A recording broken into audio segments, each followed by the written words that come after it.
Quelle est la relation entre pH et pK? Ça va être la démonstration du jour, on s'accroche. Hein. Donc, AH plus H2O donne un moins plus H3O+.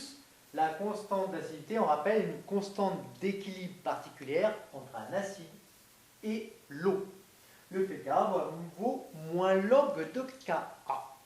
Bien, alors, on y va. pH et pK, il faut faire apparaître le pK. Donc, qu'est-ce que j'écris? pK, c'est moins log de K. Donc, moins log de K égale moins log de tout ça. Moins log de A moins.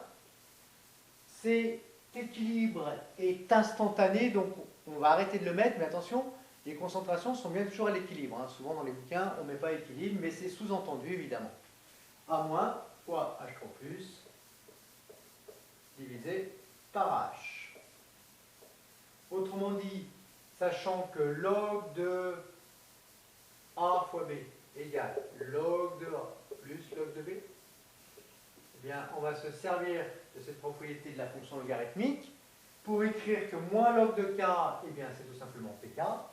Donc PK égale moins log de A moins, concentration en A moins, sur concentration en acide, conjugué, moins, attention au signe moins log de H3O+. Qu'est-ce qu'on voit apparaître ici? Moins log de H3O+, c'est pH. Autrement dit, pH égale pKa plus log de A- sur H. Bien, si on ne se rappelle plus de cette formule, c'est simple, on sait que le pH égale pKa plus log de quelque chose.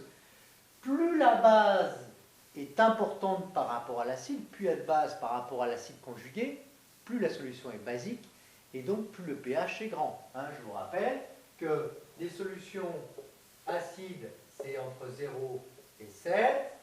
Les solutions neutres chimiquement, c'est 7. Et les solutions basiques, c'est entre 7 et 14 pour une solution aqueuse dont la température est comprise de 25 degrés Celsius. pH est donc égal à pK plus log de A- sur H.